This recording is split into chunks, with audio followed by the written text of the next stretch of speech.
Episode number 80, IRONMAN Cour 70.3 with Danielle Dingman. Welcome to the pursuit of the perfect race. I'm Coach Terry Wilson, and with each episode, I bring stories of athletes to you that share their experiences at races in order for you to learn how to have your perfect race. We will hear stories from athletes of all ages, abilities, and races of all distances. So regardless of where you fit in, there's something in it for you. Thanks for spending some time with me today. Now let the pursuit begin.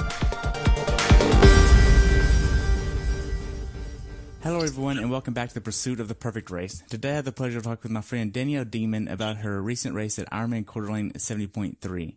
This race took place on June 24th, 2018, and she had a great time of 4 hours, 31 minutes, 54 seconds. The temperature on race day was 51 and rose to 82, with the water temperature being 63 degrees. Welcome back to the show, Danielle. I look forward to hearing about your race experience. Hi, friend. Thanks for having me. You're welcome. So, what made you want to do this race? Oh, man. Well, it was part of my schedule. I had set up a 6-race racing block, and this was the last one in that block. And I was really looking forward to it because of the hilly bike course. With the bike being one of my strengths, I felt like that would really suit me and hopefully set me up for a good day. Okay. So how was your training going into this race?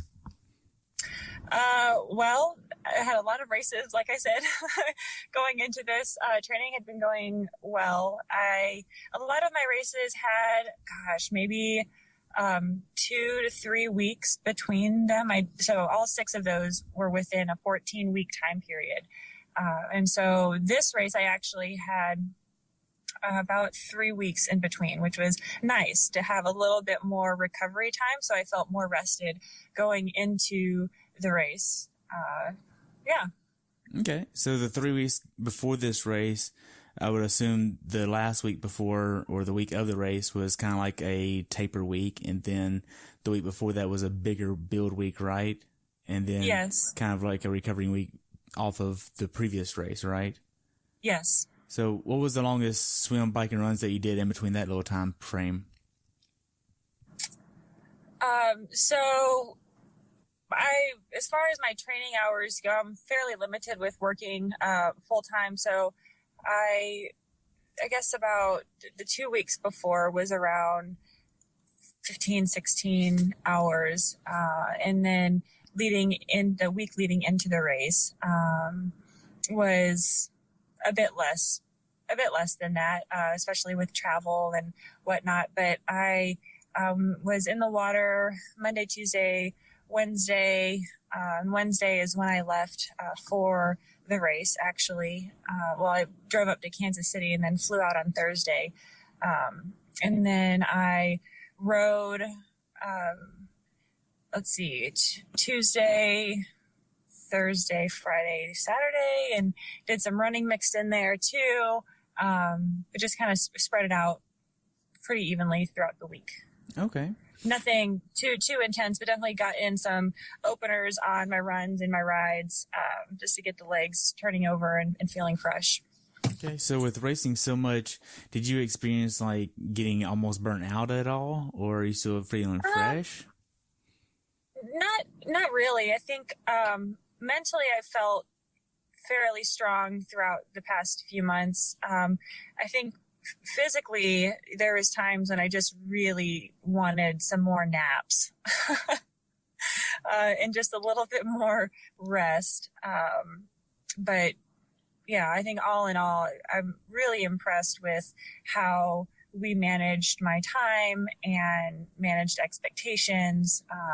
I think that's a big part of racing at a high level, and really, I guess racing at any level is really managing your expectations so that you can keep yourself mentally fresh and confident in knowing what your purpose is for every race. You say we? Who's we? Oh, myself, my coaches, my husband. Yeah. Okay. So did y'all do any bigger workouts going into this race than you did previously going into the other races? We had, I had a pretty big training weekend a weekend before the race. I had a pretty big bike ride and followed by a run, some open water swimming. Yeah, but nothing too much out of the ordinary. Okay. For this one. So what was the taper week like for you? And being that you're racing so much, and I'm sure it looks a lot different than what most age groupers are thinking of what their taper is going to look like. So what did that look like for you? Sure. Yeah, I can't say it was a huge taper, but I backed off a little bit, definitely with training. With leaving so early for the race, a lot of the training that I did was in Coeur d'Alene the week prior. So I left Wednesday and then arrived Thursday. And actually we arrived, myself and my mom, she went as my Sherpa. So we got there fairly early on Thursday morning. So I had some time to get out and preview the course. And so I rode the whole back 45 miles of the course to see where the hills were and get a really good feel for those. And then nothing obviously too intense, but really the whole idea those few days before is to get comfortable with the area, comfortable with the course, and feel confident whenever the race went off. And then did a few open water swims as well, just to get comfortable in the water, which was also chilly, about 63 degrees. So I thought that was really nice because it was a wetsuit legal swim. And then the run a lot of it was through the downtown area. So I did some running around that area to get a feel for what the turns were like, the grades and the little undulations that there were in it, just to feel comfortable with those. Okay. Now, do you feel like getting there early and previewing the course and getting comfortable on the course helped you? I do. I felt like this race, more than others, I had more time than usual. The day before, I was almost feeling like I have been here forever. I just want to race. I'm tired of previewing things. I think I've previewed enough. So I think it helps, but at the same time, I think, I don't know if I'd want to get there that early again, just because, I don't know, you kind of get into that waiting game, I guess, of just waiting for the start of the race. And so, I think it helps, but I don't know. I don't know if I would have spent so much time. Okay. So you get it all checked in on Friday? Got checked in, yes, Friday afternoon. Okay. How was the check-in process there? Was Ironman Village pretty nice? Oh, yeah, super easy. This race was really nice because everything was in one spot, right in downtown Coeur d'Alene. And they had a Ironman Village set up in this park right next to the host hotel, and it was all next to the water. And it was outside, but the air temperature was awesome. So it was very comfortable. It wasn't too hot. I know I've been at races where Ironman Village is outside, but it's hot and you don't want to be out there too long, but this wasn't like that. It was so enjoyable. The city really likes having this event there, and the people there are incredibly supportive and almost overwhelmingly helpful. But it was really enjoyable experience. Check-in was very seamless, and actually spent a little bit of time kind of walking around the area as well. Okay. Did y'all get an Airbnb or stay at a hotel here? Funny story. So my mom, so this is the story that I tell because it sounds better, and I kind of got confused once, but so she met a guy in a bar. No, that's not the story. She meets lots of people in bars. No, I shouldn't say this on a podcast. Well, she has a way of making friends. She was at a car show, and this was in Baltimore, or near Baltimore. It was in Ocean City, Maryland. She's at a car show, and she just starts talking to this guy and finds out that he was from the city just outside of Coeur d'Alene, Post Falls, which is 15 minutes up the road. And his girlfriend into Ironmans, and she actually was at a race that I was at previously in the year, and he said, "Yeah, you guys are welcome to stay at our place." So, so she met a guy on the side of the street. That's the story. Wow. So y'all just ended up staying at his place. Yeah. It worked out really well. That's great. So going into this race, so you're checked in, everything, and I know you're able to bring your bike the morning of versus taking it the day before. What was your mindset going into this race? Yeah, so as a pro, we did have the option to bring it the morning of. I did choose to go ahead and just take it the day before. I wasn't concerned with whether, like I said, the air temperature was good. And so I just kind of wanted to get that taken care of. One of the reasons also was that this race had an earlier start. Our start was just after 6 a.m. And I think they did that because it gets so light there early. It would get dark, close to 10 o'clock at night, and you would get light around 4 a.m. And so the transition area opened at 4:30, and then with a start time of 6, that only left us about an hour and a half to get our transition area set up and then get our warm up in and then get to the starting line on time. And so that was, a fairly tight timeline compared to what I'm used to. So I did go ahead and just check my bike in the day before. Okay. So what was your mindset going into this race? So my goal was a top 5.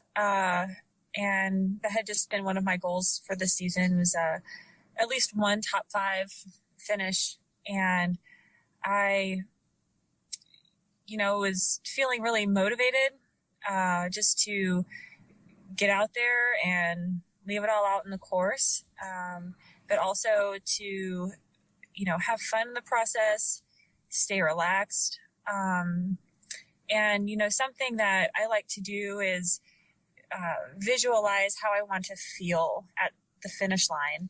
And one of those emotions that I wanted to feel was that shock or excitement with how the race went.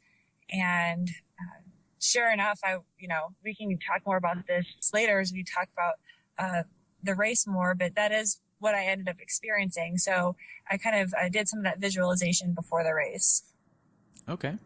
Now, you are trying to get in bed a certain time the night before the race, or get a certain meal the night before the race? What does that look like? Yeah, generally it's some just pretty healthy food, some good carbs. We grilled out that night, and we ate with our host family, if you will. We had some, what did we have? We had fish. I think we had some salmon, which the salmon out there is awesome, by the way. we had some sockeye salmon. And then we had some potatoes, some rice, and then some vegetables. So just some good, whole, healthy foods. I try to get in a lot of my calories a day or two before, they're kind of leading into the race, because I have a hard time eating breakfast the day of the race. Yeah. Okay.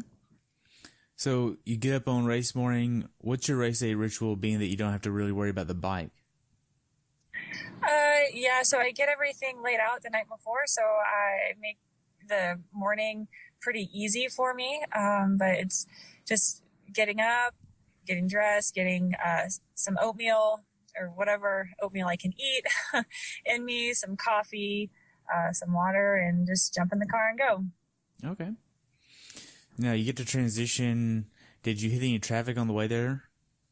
Not really, no.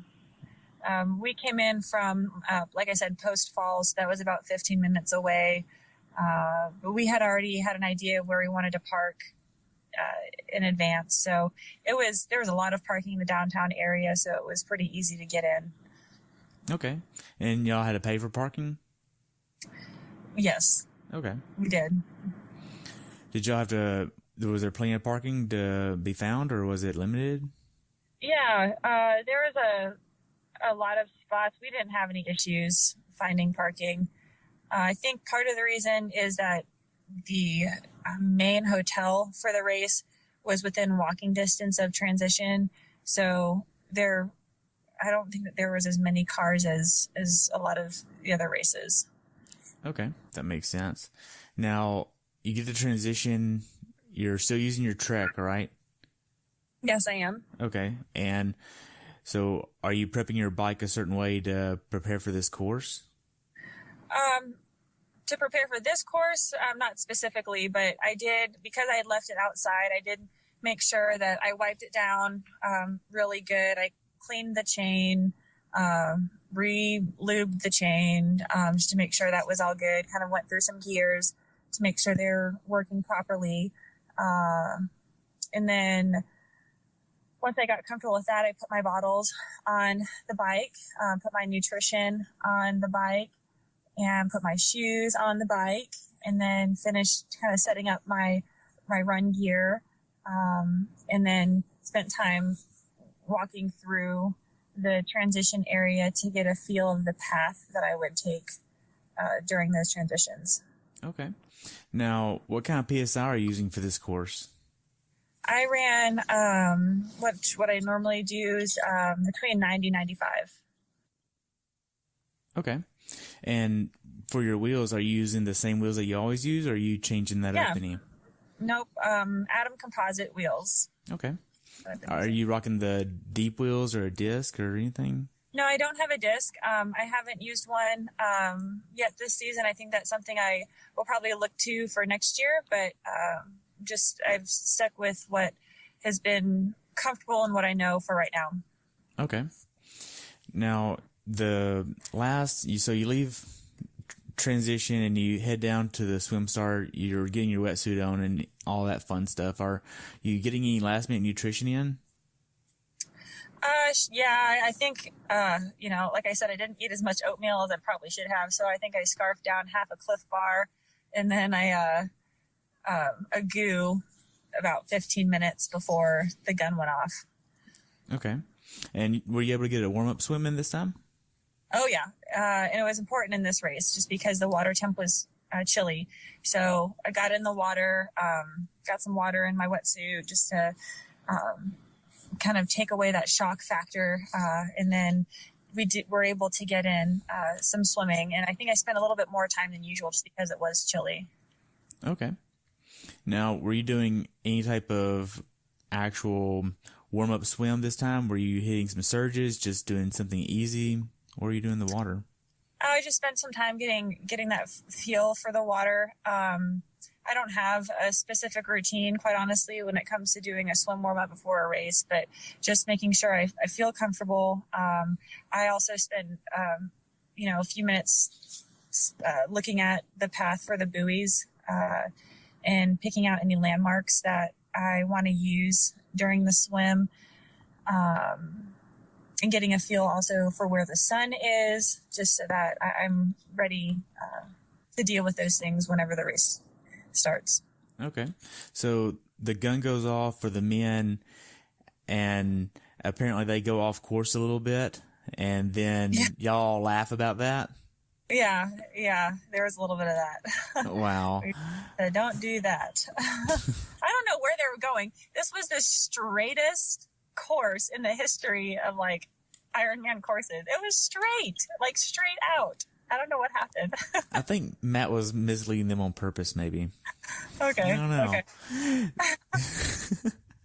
So you get out on the swim course, the gun goes off for the women. How does the swim go for you?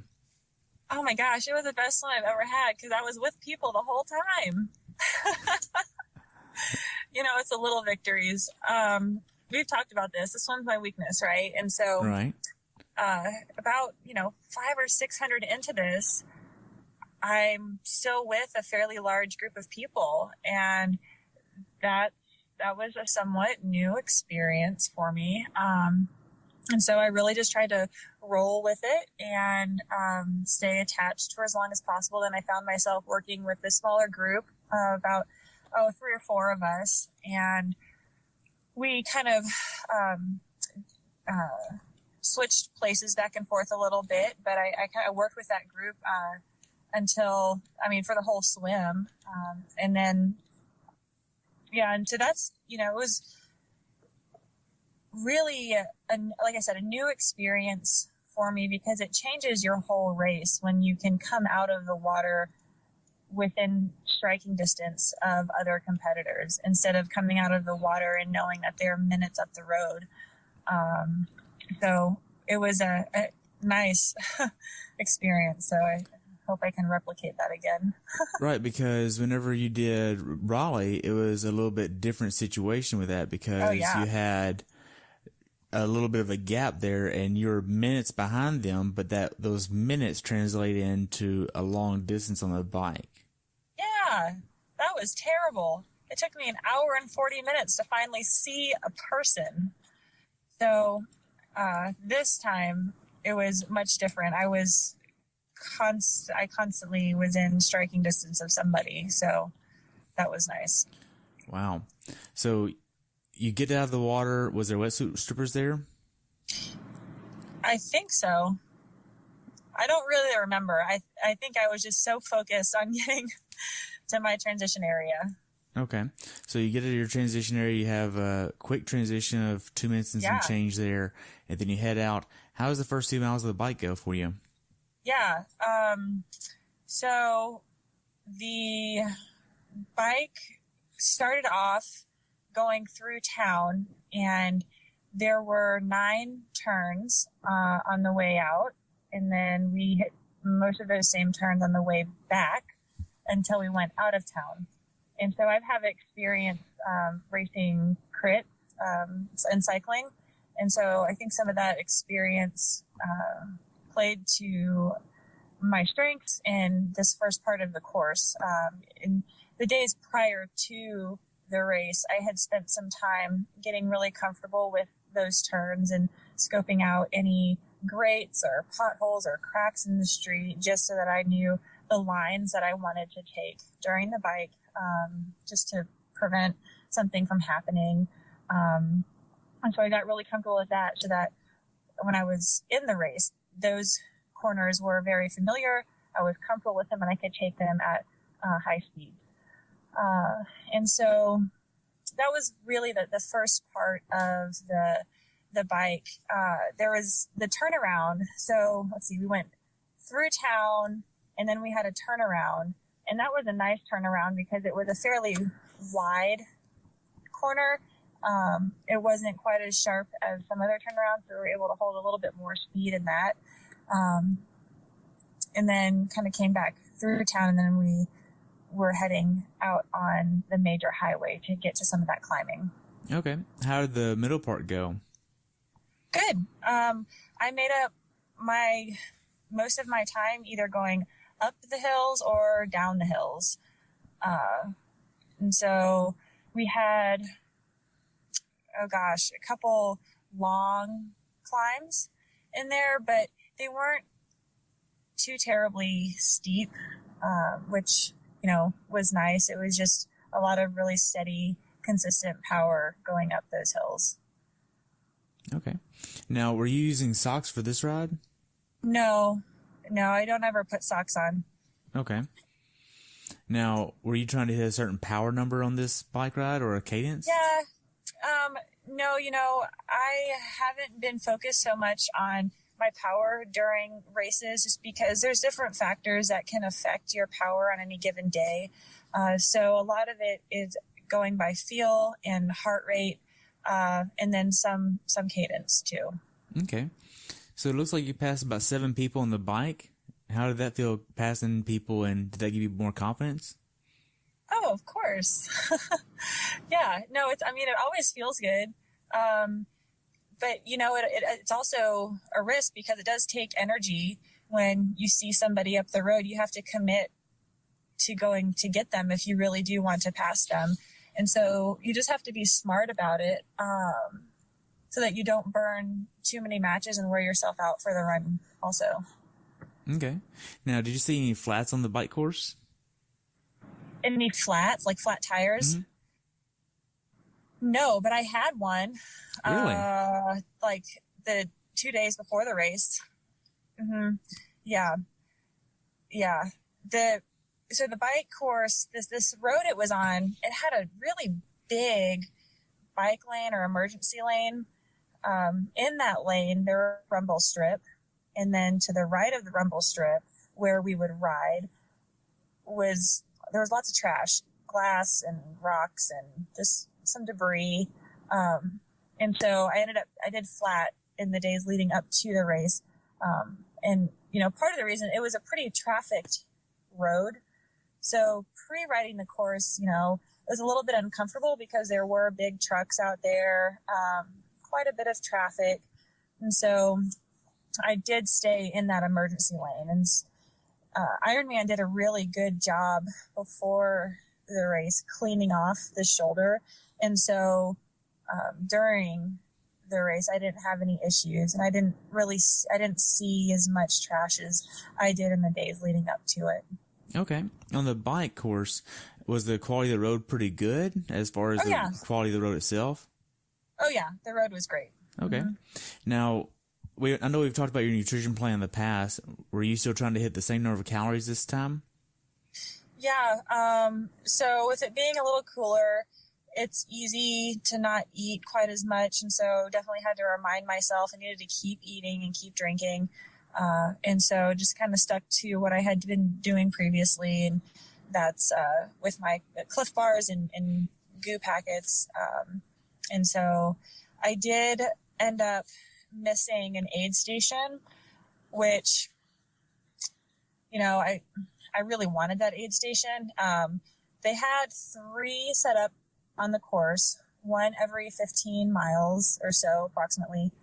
And I missed the last aid station. I was really needing another bottle of water because I needed to get in another goo before I got off the bike. And so I had about, I would say, 20 minutes or less on the bike. And so that was about the time that I really wanted to get in another goo packet.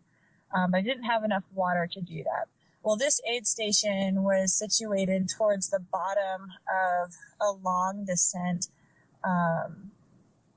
And so if I wanted to take something, I would have, so it was before the bottom, it was at the end of a long descent right before a climb. If I wanted to take something, I would have had to slow myself down, and I didn't want to lose that speed going into that climb. And so I chose not to take a bottle, so I didn't have to sacrifice speed. But, I think I definitely felt it the last few miles of the run. Okay. Now, how many calories were you trying to get per hour? Oh, a few hundred. I probably should have a standard response to this question.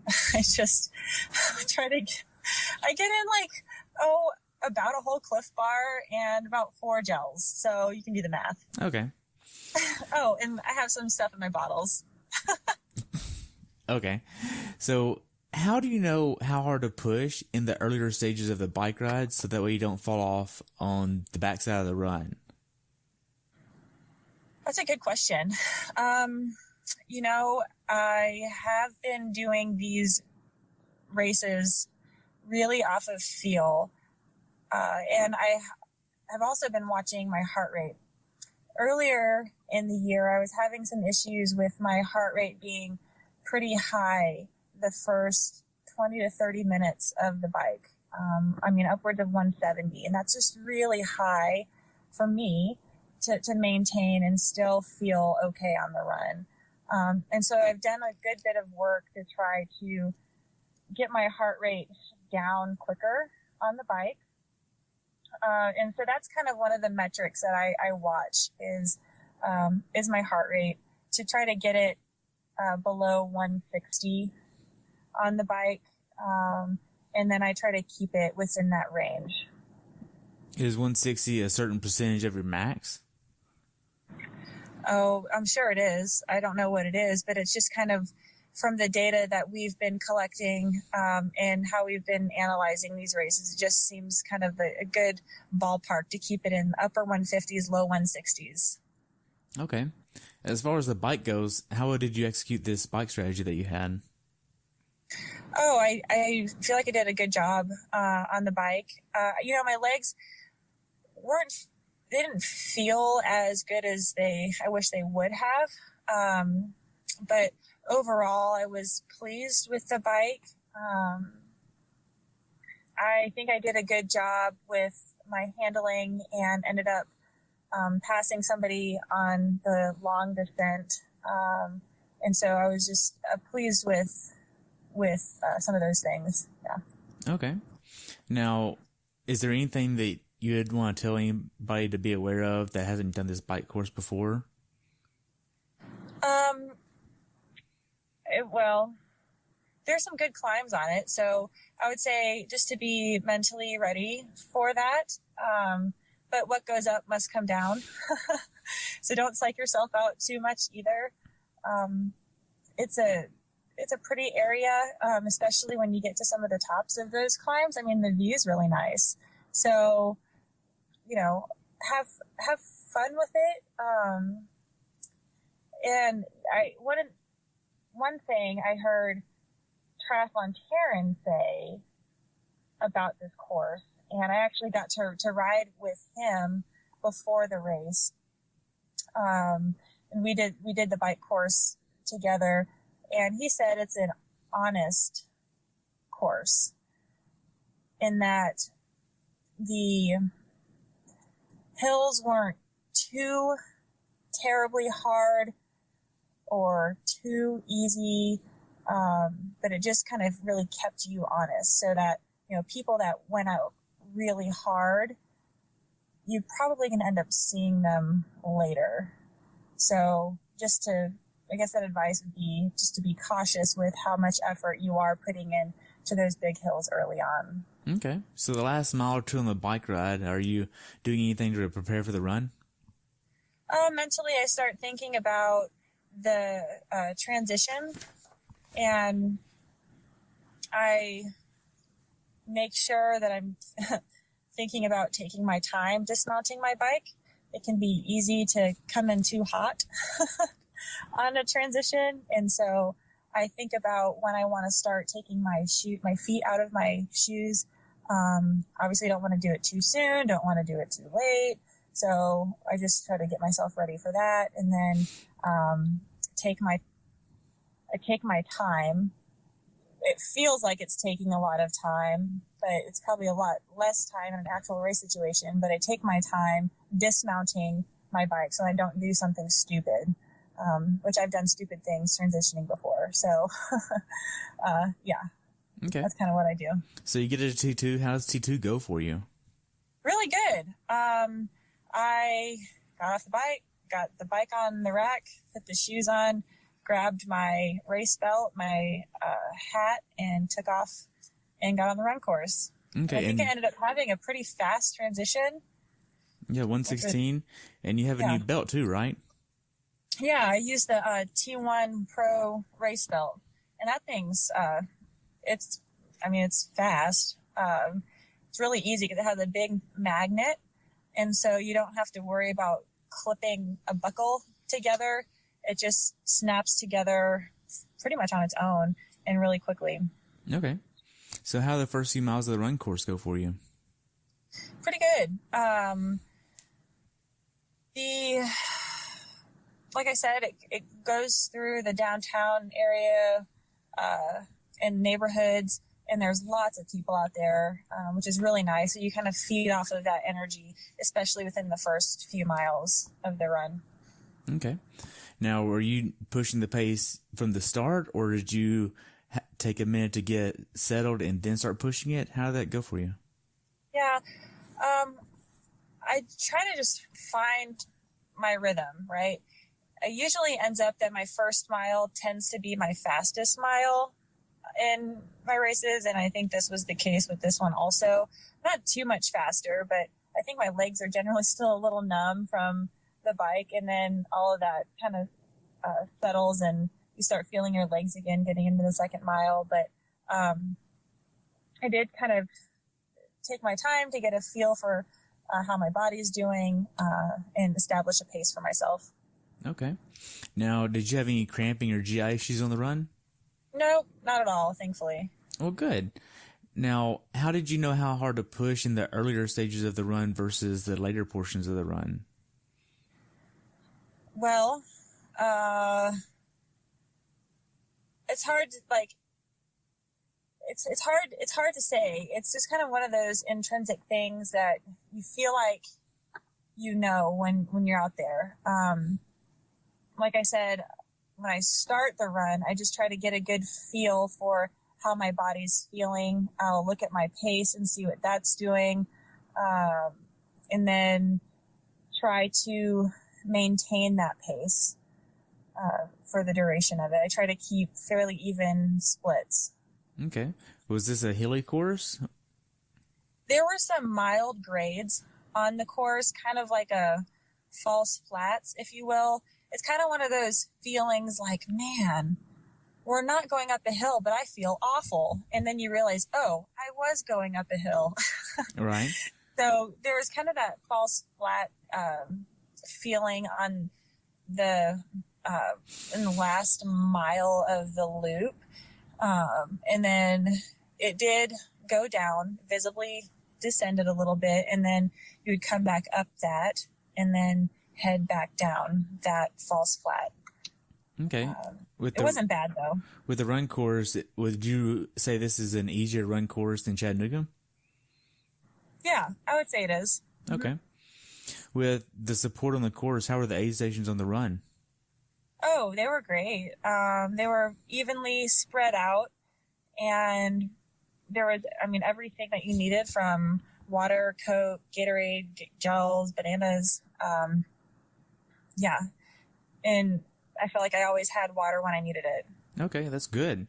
Now, how hard was this race for you mentally? How hard was it mentally? I would say the most challenging, well, there were two challenging moments in the race. One was in the swim.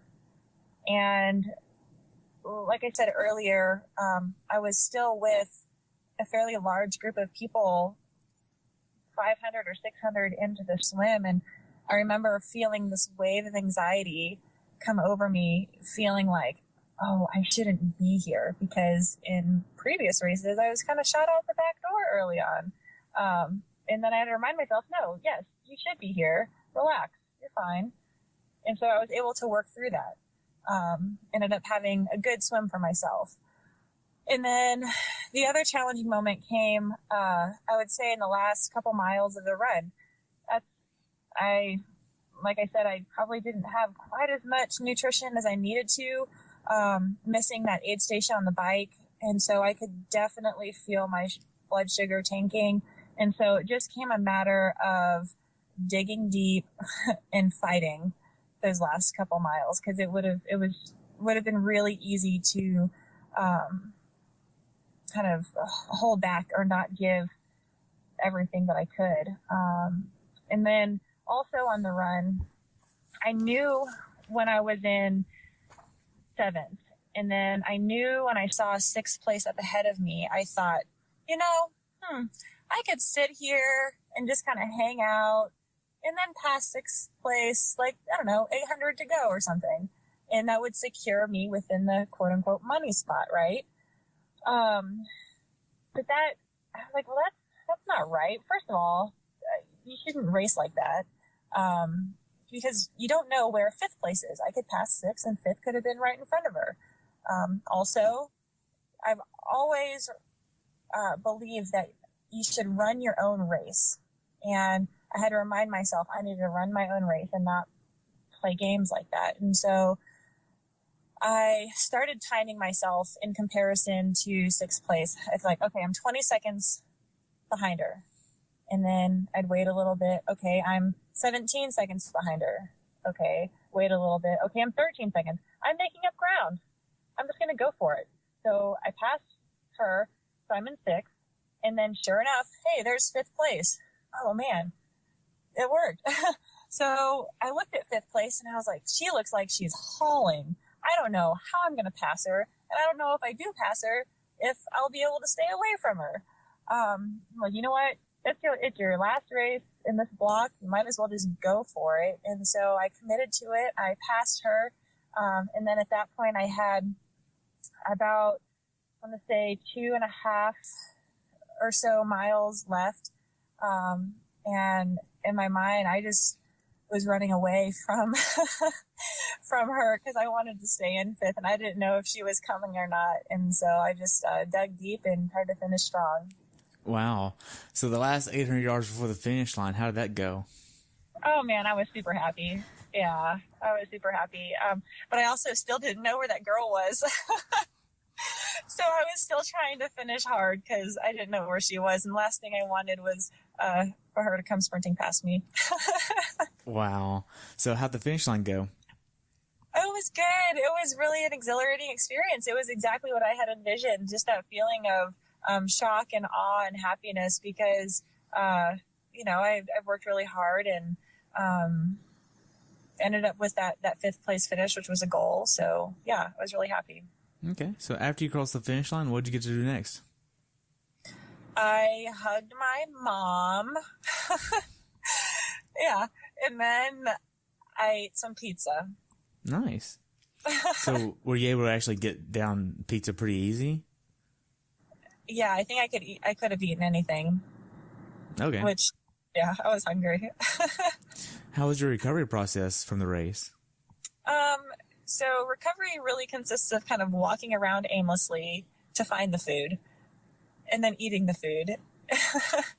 And then did some light stretching and, generally in the past I've got massages, and I had signed up to get a massage, but there was kind of a long wait. And then I ended up going with Haley Chura. We went to the finish line to pass out, medals to the finishers. Yeah. And so, I ended up spending a lot of time standing in the sun after the race. Cool. So looking back on it, could you have prepared more or dug deeper in one aspect of the race to have you a faster time overall? I don't know what else I could have done, quite honestly. I feel like I did all I could to race as fast as I could have. I always wonder, where on the bike I could have shaved off some time. I probably have some things I could work on with my bike fit or some equipment. But other than that, as far as my effort goes, I feel like I gave everything I had on that day. Okay. So what's something that you learned from this race that you'd like to pass on to someone who hasn't done this race before? Don't be afraid to go for it. You never know what you can do until you try. And if you try and fail, it's not really failing because you're trying and learning something, right? So, don't be afraid to try to go for whatever it is. If it's passing that person in front of you, pushing yourself a little more, swimming a little harder than you're used to. You got to try new things to learn and grow. So I guess that's not specific to this race. That's more in general. But I guess in this race, oh my gosh, I have to tell you this story. Someone that's never done this race. So this is a rabbit trail, but it's a good story. All right. Go ahead. When I was on Friday, when I was checking in, so the pros go to the solutions table in the middle of Ironman Village to get checked in. And that's also where people who want to register for the race or if they have any issues, they go to the solutions table. Well, I met this guy there and he was just signing up for the race. He had driven in from Seattle that morning. He's never done a triathlon. He has some mountain bike experience. And he was in the military, so, he's kind of got strong mentality. He looks like an able-bodied person. He just woke up one morning and decided, you know what, I'm going to do a half Ironman. So he shows up, he registers for the race, doesn't have a kit or know what he's going to wear, doesn't have a wetsuit, didn't have a bike. He was borrowing his friend's bike, didn't know what he was going to do for nutrition. He didn't have a clue about anything. And so I was just baffled.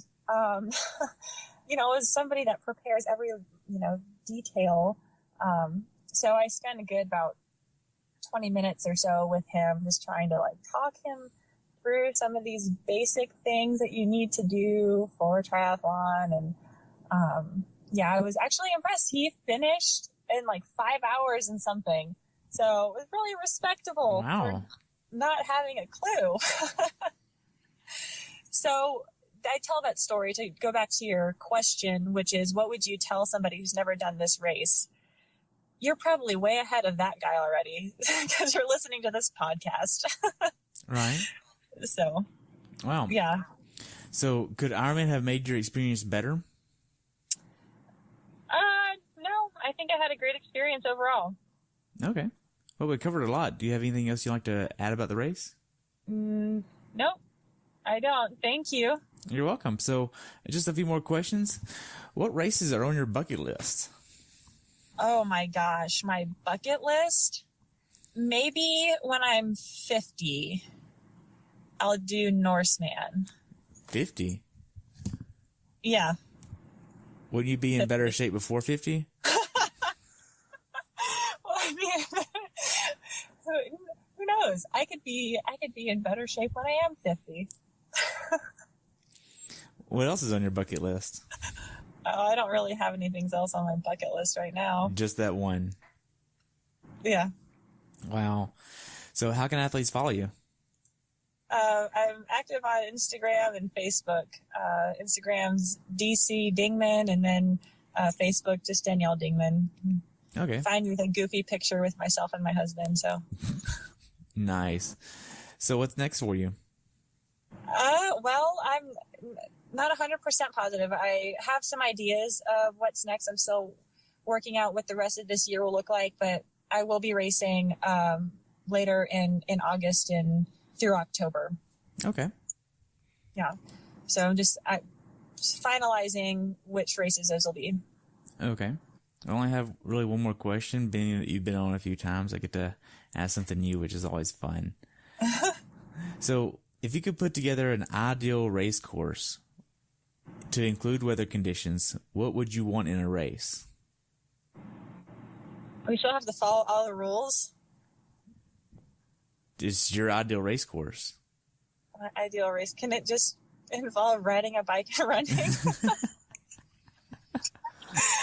Oh my gosh, is that terrible? Ideal race course. Okay. Cool water, wetsuit, legal. Just, yeah, that's good for me. A hilly bike and a fun, technical run, maybe with some trails, but not Xterra type of a race. The trails are fun. Yeah. Okay. Well, that's all the questions I have for you. I hope you have a great day, and I look forward to following you soon, okay? Awesome. Thanks, Terry. Awesome. Have a good day, okay? You too. Thanks for tuning in today. I hope you were able to learn something from today's episode. If you enjoyed the show, please take a minute to leave a review on iTunes or share it with a friend. Be sure to subscribe so you never miss an episode. If you'd like to see pictures from this athlete's race, learn more about who I am, what I'm doing, or be on the show yourself to share your story, check out my website at CoachTerryWilson.com. Until next time, continue the pursuit.